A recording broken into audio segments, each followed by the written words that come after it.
A beautiful thing about rebuilds is the opportunity to redo entire parts of the ship and create them in a way that satisfies your wildest dreams.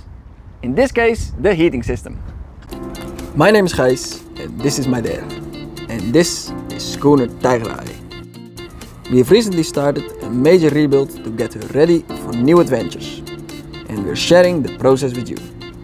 Subscribe to stay tuned. Heating the ship and cooling the machines on board are usually two separate subjects with separate systems to achieve their goal. Heating comes from either burning gas or diesel directly or in a generator to power electric heating appliances. And cooling comes from exchanging heat with the surrounding sea. You probably see where I'm going with this. If we can combine the two, we can make the ship much more efficient when sailing in cold areas. That begs the question, how? There are multiple ways of achieving this, but the simplest is making a crossover between the heating system and the cooling water system of the engines. Currently there is no heating system on board. In the morning we are using electric fan heaters to start up, and for the rest we just keep our coats on. So if you want to use the cooling water of the engines, we need a system that gets the heat to the spaces that we want heated. Normal radiators are an option, but for those we need to make space that we don't really have. A nicer and more efficient way is floor heating. And since we will have all floors free at some point in the rebuild, we can do the entire ship in stages, starting with the wheelhouse.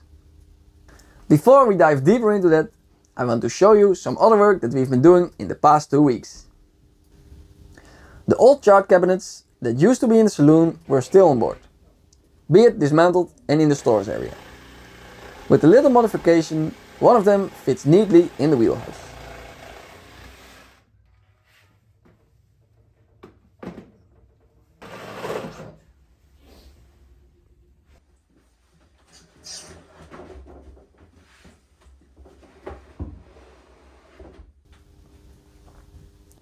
The wheelhouse will get a pantry, and to have everything nearby, we decided to get the fridge in there as well.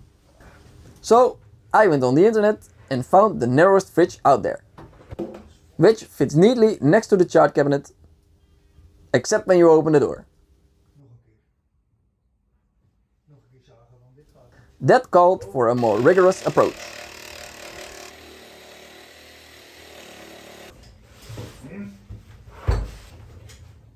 Tadaa! Fantastisch, jongen. On top of the chart cabinet, we will have the single most important part of the wheelhouse. The liquor cabinet, or wine shelf, or rum bar, or whatever you want to call it, it will be there. To keep the bottles from falling out, access to them will be from the top with hatches that can be taken out.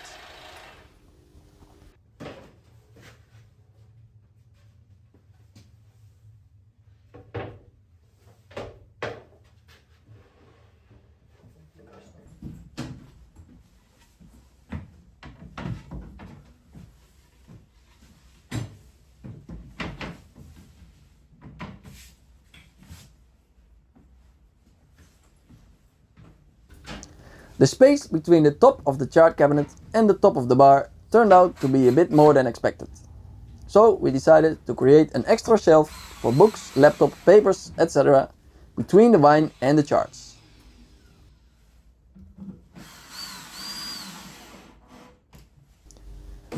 To give everything a nice finish, we're making dark hardwood slats.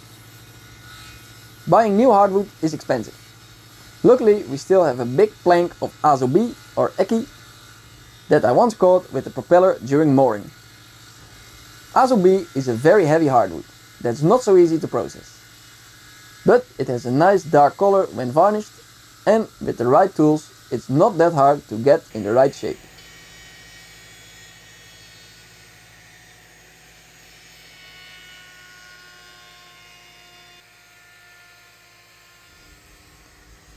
For the curved console, Dad and I planned to make short slat segments to create the curve. But one of my best friends, Jouke, who is an actual wooden boat builder and carpenter, told us that was unnecessary and that With the right preparations, we could make it out of a single piece of hardwood. To get the single slat flexible enough to bend it in the curved shape of the console, it has to be steamed. It just turns out you cannot do this with azubi. That is just too dense and stiff to bend. So Jouke brought a piece of mahogany for us, which is much more flexible and has a color similar to azubi when varnished. For the steaming, we dug up a pipe, shoved in the slat, connected a wallpaper steamer to one end and let it sit for 1 hour. In the meantime, we modified the drawers of the chart cabinet so that they fit again.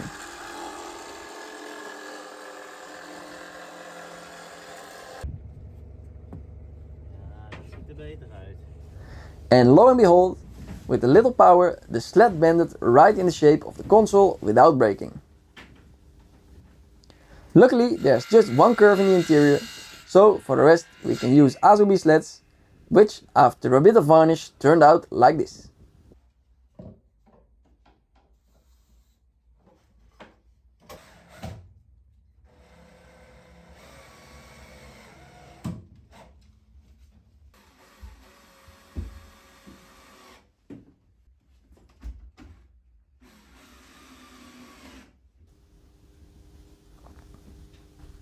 On the other side of the wheelhouse, Dad has been creating the wheelhouse couch and a drying cabinet for wet sailing gear. The floor heating will run through this cabinet, and to prevent the whole closet from just becoming a hot and damp place, we decided to cut a hole in the ventilation duct from the engine room so that the damp air has a way out. We will make a hatch for this to be able to close it off. To make sure the moist stays inside the cabinet and doesn't get to the insulation material behind the paneling, we are sealing everything up with marine sealant and giving the whole thing one more coat of paint.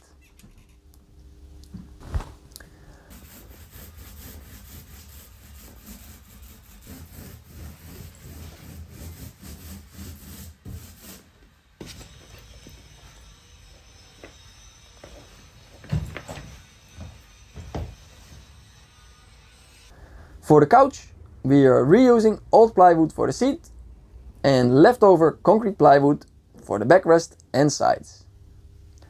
The parts that are covered up by cushions will be painted white and the rest will be covered with the walnut plywood that we are also using for the rest of the interior.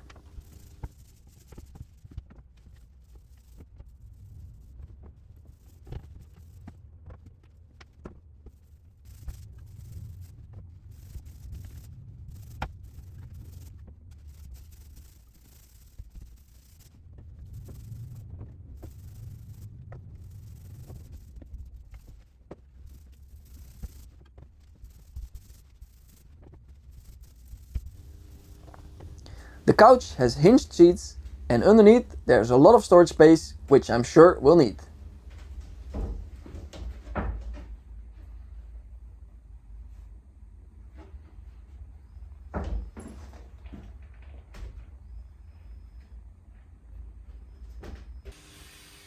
We also changed the hinges of the hatch from the wheelhouse to the saloon because we kept bumping into it. When the wheel is installed, the space to pass between the table and the hatch would be even smaller. Now it's hinging upwards and we will later install a gas spring to make it easy to open and prevent it from falling shut unintentionally. Now back to the heating. Overhead space in the wheelhouse is quite limited, so we need the floor heating to be as low as possible. We also want to be able to take everything out and reach the steel deck below without having to demolish the floor. So we cannot pour concrete over the installed floor heating. To make that possible, we are using the CNC router to route the pattern of the floor heating straight into the cement particle boards on the floor.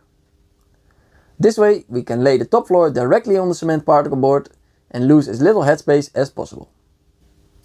To create the patterns in the cement particle board, I mapped the entire walking area of the wheelhouse, including the drying cabinet. After this, I created a pattern that would cover the entire floor and heat it up evenly. I've gone for a pattern where the warm inlet line runs next to the return line through the whole wheelhouse. In that way, the floor heats up evenly without creating hot or cold spots on some areas of the floor. Now I can export it to a file that the router understands and let the machine do the rest. Sort of.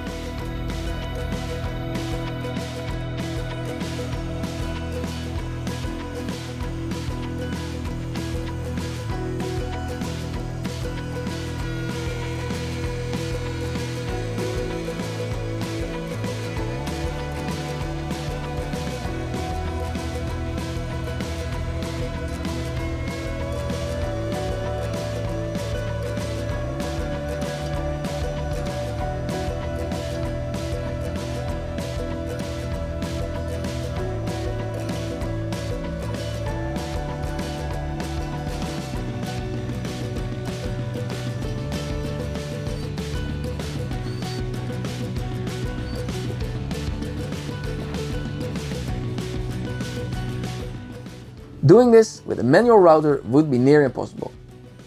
You would have to do it with the panels in position to make sure everything lines up, but the cement dust makes it impossible to see where the router is going.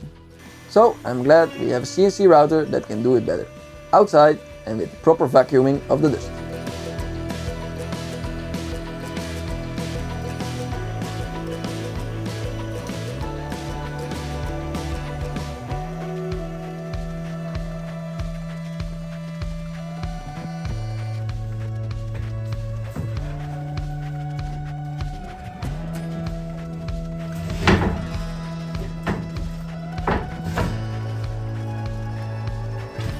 With all the channels in place, we can fit the tube. The tubes turned out to fit very snugly in the channels, so we needed a little force to get them in place.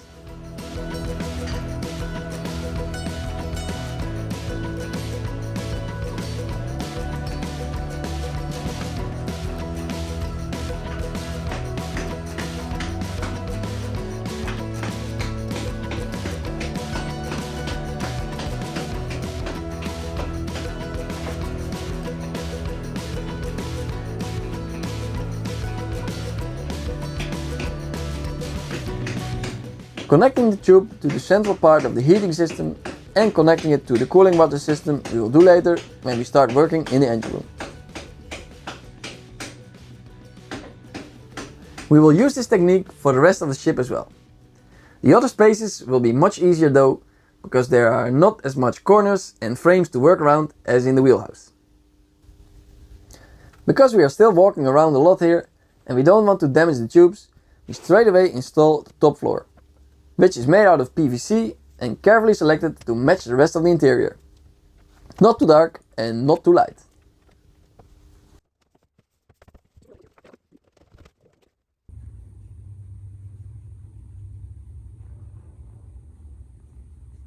For now, I'm going sailing one last time on the beautiful tall ship Oosterschelde in South America. So there will be no video in the coming 6 weeks. In the meantime, Dad will continue on the ship and I will join him again for the rest of the year, end of March. But that's all for now.